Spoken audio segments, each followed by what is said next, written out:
ang Korte Suprema, doon sa ginawang debate, ay nakasubaybay, ha? Oo. Oo, nakasubaybay. Siguro. Kasi may statement yung Supreme Court, eh. Oo, napanood Diba? na pakinggan nila. Oo. Kasi kung hindi sila nakasubaybay, hindi sila maglalabas ng ganito. Ang sabi niya, Kinontra yata yung sinabi nung Opo. isa. yun nga, we clarify that mali nga yung isa. yun nga. Kasi ang pinag-uusapan, desisyon ng Supreme Court, Kinontra ba ako ng Korte Suprema? eto, basahin ho natin. We clarify that the Supreme Court's ruling in the League of Cities case was not unanimous. Hindi akong kinontra dyan. Hindi po, hindi nga po. Pero may kinontra sila. Meron nga po. Yung kakulay po ng damit nyo. May payo pa eh. Oh. May payo pa May rito. advice, ano yan? Please refer to the decision and resolutions published in the Supreme Court e-library and the Philippine reports. We are uncertain as to the source of the claim that the decision was unanimous. Diba? Ibig Hindi sabihin, totoo yan. Paano magiging unanimous? Alam mo kung sino yung isang dissenter doon? Opo. Antonio Carpio. Ay, mismong isa sa mga bumubulong. Ay, hindi. Kaya, kung isa siya sa bumubulong, siya mismo. alam niya pala. Alam niya eh. Alam niya pala. Bakit niya binulong? Oo. Nako. Yan ang sinasabi ko eh. Kung ako doon sa binubulungan, pwede ba lumayo-layo ka na sa akin? Huwag kang bulong ng bulong. Kaya nga yung nung magpaliwanag ako, Opo. ang umpisa ko kagad, nung lalangin yung 2 tao, Oho. huwag mo nang pakikialaman yung pasya, makapangyarihan yung pasya na yun eh. Oho. Isip-isip, nilalang ko nga kayo eh. Wala naman kayo dati dyan. Ako na nga gumawa sa inyo. Pati yung pamumugaran ninyo. Nilagay ko na dyan. Oho. Ito lang ang kapasyahan lang. Isip-isipin ninyo, lahat na nga binigay ko sa inyo eh. Yun lang isa. Alam mo dahilan kung bakit yung isa ay binawal? Oho. Nelson, Jen? Oho. Para lang makita ko susunod. Ayun. Test din, no? Kasi hindi naman meron ng demokrasya nung panahon na yun eh. Opo. Makapamimili ka naman talaga. Oo, Opo. pero gusto lang niyang malaman. Susunod kaya. Oho. Oh. Isa na nga lang ang utos, hindi pa nasunod. Ah. Isip-isipin. Yun, unang tao eh. Oho. Ngayon pa kaya, sa dami na ng tao ngayon. Sa dami ng bumubulong ngayon. Oho. Kasi nga noon, wala pang ibang kaya ahas lang ang bumulong eh. Oh. Hindi ba? Tama po kayo. No, pero ngayon, maraming naging ahas naging tao. Kaya kukunti na yung ahas ngayon eh. Tingnan mo. Pumunta ka sa Kabugatan. Takot na nga po kayo ng ahas ngayon. Wala ka nang Kinakain, makitang mga ahas. Bakit, Nelson? Kinakain. Hindi, naging tao lahat. Dugtong ko sa punto na yan, Sen. Ito pa. Kasi nagbigay ng reaksyon ng House Committee on Good Government. Sabi nila, Sino? yung House Committee on Good Government, ito po yung isa sa mga pagdinig doon sa Kamara del Representante. Yun kanila pong committee nagsabi na ang Korte Suprema daw po yung nagdagdag ng mga parameters o steps na sumasaklaw sa eksklusibong prerogative ng Kamara. Dagdag daw eh. Oo, na magsimula ng impeachment laban sa isang opisyal ng gobyerno. Sinasabi pa po na ang mga karagdagang rekisito ay nagpapahirap daw po sa Kamara na magsagawa ng impeachment sa mga susunod na panahon. Alam mo, kaya nga nagbigay ng guides eh. Nakita ng Korte Suprema, kahit na meron na silang sariling tuntunin, sila mismo ayaw nilang sundin. So hindi ito bago. Hindi ito bago eh. Nandun na sa rules. Sinabi lang naman halimbawa, kapag ikaw ay mag-exercise halimbawa, nakalagay halimbawa, very basic. Kasi kanya, kapag tumatakbo ka ng matulin, ikaw ay matitinik ng malalim. Yes, Lalo na kung wala ka sapatos. Opo, nakayapa ka kasi. Di magsapatos ka, di ba? Opo. Tsaka huwag kang pupunta doon sa madawag na tatakbo ka lang, pupunta ka pa doon sa marami. Doon ka tumakbo sa maraming pusa. So guide lang yun eh. Walang tinik. Halimbawa, sinabi niya magsapatos ka. Masama ba yun? Ay, hindi requirements na ngayon yan. Alam mo, ginaguide ka lang eh. Hindi ka niya binabawalang manakbo eh. Iniingatan ka pa nga eh. Dahil nga wala nang, sabi ko nga sa'yo, wala nang maipuntos. Kung ano-ano na lang. Doon sa sinasabi na... Teka box muna. Populi, wala na tayong box. Ito po, mamaya. Mamaya konti, Doon sa sinasabi na... Teka muna. Yung dahil nga doon sa tumatakbo ng matulin, di ba? Ang pinagmulan kasi noon, may motion for reconsideration eh. Hindi natin, dapat hintayin natin yung finality, Sen. May motion pa, nakapending eh. Ang kaya totoo, nga. pinasasagot pa nga ang Vice President eh. Oo nga, sinabi ko nga nung nagtatanong si Senadora Pia Cayetano, siguro napansin ninyo, pagka sinabi kasing this decision is immediately executory, Opo. alam mo sa isang abogadong nakakaintindi, didiretsuhin ko na, hindi ka inaalisan ng karapatan Opo. na mag-MR. Aha. Nasa sa'yo yun eh. Para bang, di ba, kung minsan, sige, park at your own risk. May ganun Yes po, oo. Hindi kita binabawalan Na pumarada dyan. niya, pero bahala ka sa buhay mo. Kaya yung paghalimbawa ko kay Senador Pia Cayetano. Opo. Senator Pia, halimbawa ka ako May nanligaw may sa'yo. nanliligaw sa'yo. Talaga namang, Opo. talaga bang, Yan yung tagpo na nakapaligid na sa likod niyo yung apat na masaya eh. hindi mo talaga type. Opo, oo. Ngayon dahil sa ayaw mo na lang na siguro ayaw mo nang maistorbo ka at sari naiawa ka na rin, wala rin naman siyang pag-asa. Opo. Tinapat mo na. Oho. Hindi ko na sinabi kung ano yung sinabi mo pero talagang tinapat mo na. Oo. Diniretso mo. Ayoko talaga sa iyo eh, parang ganun. Oo, naman Halimbawa na yung gano'n. Basta umanap ka na lang ng iba o whatever. Oo. Yung isang pagpapasya na talagang wala ka na talagang kabuhay-buhay kung pag-uusapan, yung pag-asa mo, ikaw ay magustuhan pa. Opo. Pero sabi kong ganyan, tinanggap niya eh. Tinanggap niya pero nakiusap. Pwede ba naman baka naman ako kahit papaano, makadalaw-dalaw pa rin. Tinanggap ko na eh. Yun ang MR. Ayun. So, hindi ko naman alam, may nagtatawanan pala sa Nasa likod ko. likod niyo pala yung apat eh. O sabi ko, sige, sabi niya, sige. You file an MR, but that will not change my mind. Ayun. Sabi nung nililigawan. Hindi pa bayaan mo silang mag-MR. Tingnan natin. At saka siguro dapat napansin Jensen na noong nag-file ng motion for reconsideration ng House, naglabas ng statement ng Korte Suprema eh. Pakita natin yung statement at may mapapansin tayo dito. Sige. Ang statement nila dito, ayan sinabi nila dito na nag-file na on the motion for intervention, meron. Tapos meron din dyan sa unahan, motion for reconsideration. Pero ang mapapansin mo dito, bagamat nire-recognize nila na may MR, ayan yung naka-box na pula. This decision is immediately executory. Kakaibang mga letra yan, Jen. Ano napansin mo? Bold letters siya. Ayan. Oho. Ang ibig sabihin yan, may emphasis. Kaya kung ikaw, malakas ang pakiramdam mo, mapapansinin mo yan eh. Di ba? May MR na. Pero inuulit-ulit pa ng Supreme Court yung immediately executory, Sen? Ayaw na nga niya lang sabihin,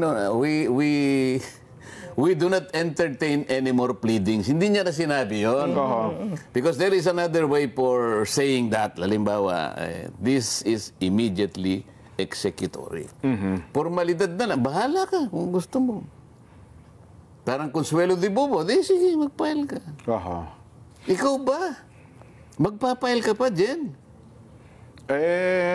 Doon nga po sa nanliligaw, may kasabihan Pilipino kasi, walang matimtimang birhen sa matinding manalangin. Di ba? Sabi pa na iba, hindi.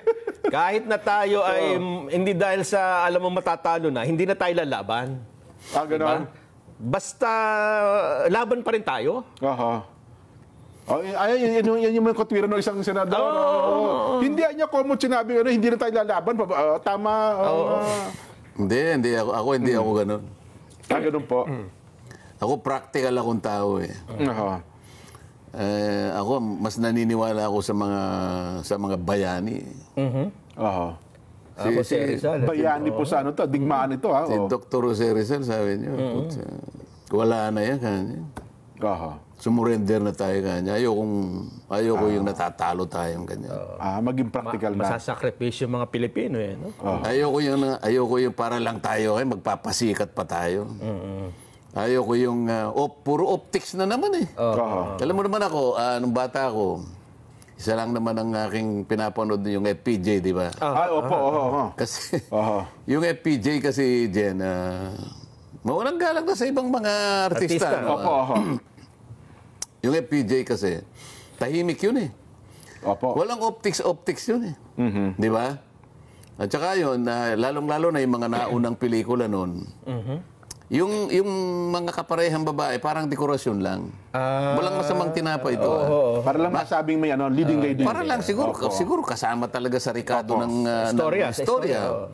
Pero kung titingnan mo, kahit wala yung babae, okay. Pag magde-end na yun, aalis yun, hindi naman niya isasama yung babae. Sasakay. Yung mga naunang mga pelikula. Siya ng kabayo. Ayoko ng optics eh. Siguro, na-influensya na ako sa ganun. Pag talo na, talo. Pero kung... Parang chess. Mag-arte-arte ka pa.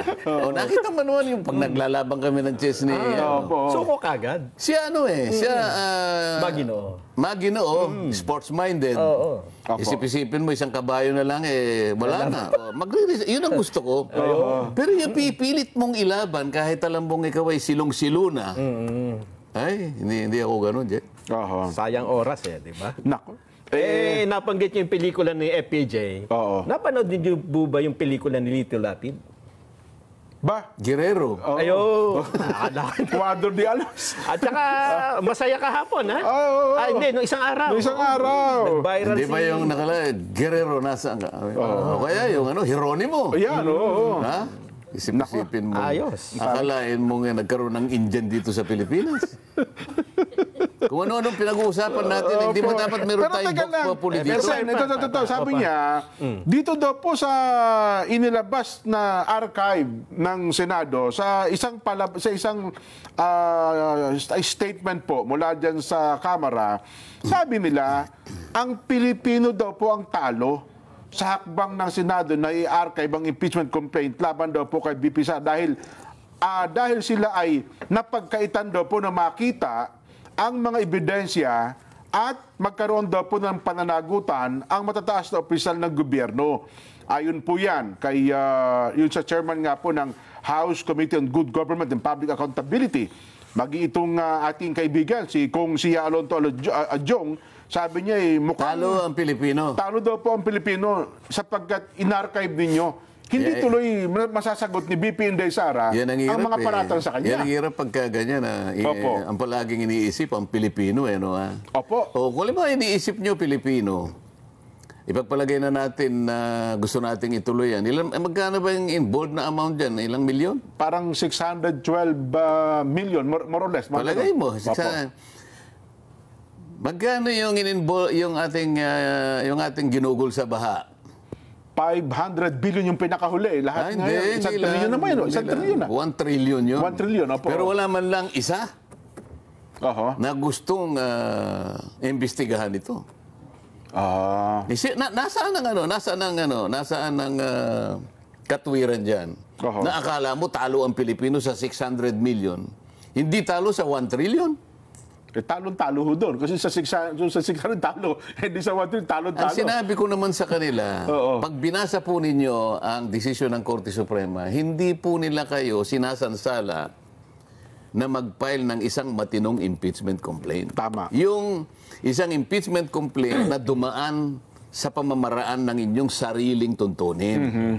Kaya nga ang aking paghahalimbawa, nagluto po ng kanin. Opo. Hilaw na hilaw po ilang lingwahe ang ginamit ko. Ano po yung hilaw ka ako sa Ilonggo? Lagdos. Sa Kapampangan. Sa Kapampangan. Magadto. Sa Ilocano. Marakusol. Yan. Sa Waray. Maratudtud yan. Bakit? Sabi, yung isang senadorang ngayon ay bagitong neophyte na congresswoman. Yun naman din. Akala yung magsalita. Ito kanya, lokohan na talaga ito Ibang klaseng korte na ito Mas mabuti pa kanya na ipinail itong impeachment complaint kanya sa palengke. Dahil sa palengke, merong mga tinderong matitino. O sabi ko, sige nga, magtinda ka nga ng hilaw na kanin ka ako sa Nueva Ecija, kung may bibili. Magtinda ka nga ng magadto na kanin sa Oo nga. Tarlac kung may bibili. Malabo yun. Magtinda ka ng lagdos na kanin sa Capiz o Nako. sa Aklan kung may bibili. Ano sinasabi ng Korte Suprema? Magluto kayo ng tamang pagkakaluto. Huwag niyong ipilit na hilaw, pipilit niyong ipakain dito sa Senado. Kahit naman sino eh. Hindi mo ko mapipilit na kumain ng hilaw eh. Totoo po. Eh, hirap na nga akong tao ako. Hirap na akong mamamaya. Papakainin ba ako ng hilaw? Ano ba naman? Hindi ba nila maintindihan yun? Ba't nila ipipilit yung hilaw na pagkakaluto na impeachment complaint? 6 na buwan pa lang. Maghintay na kayo, 6 na buwan lang eh. Oho. Gumawa kayo, mag-initiate kayo, yung walang kaduda-duda na dumaan sa patakaran ng ating tuntunin. Ayun. Para sa ganun, hindi ma-question. At saka tayo magharap-harap. Oho. Naghaharap din naman kami pagka nakagawa ng tunay na. Maikli, 6 months na lang eh. February 6. So, di saka natin makita ngayon kung, sige nga, ito harapan na ngayon ito. Yan, opo. Akala naman nila kasi mananalo sila pagka nagkaharap-harap. Eh, yun kasi iniisip nila kagad eh. Oho. Lalo na yung mga bumubulong. Nako. Hindi, sa mga bumubulong po, wala naman silang talo, walang panalo eh. Wala naman silang ang kanila lang pakinabang nung naka-impluensya, naging relevant lang sila, Sen. Pero kung hindi pakikinggan yung mga yon, mahalata na sa sarili nila, mukhang wala na nakikinig sa aking bulong-bulong Di ba? Mukhang irrelevant na ako. Baka may makinig, pinag-uusapan kasi natin eh. Ayun na nga po.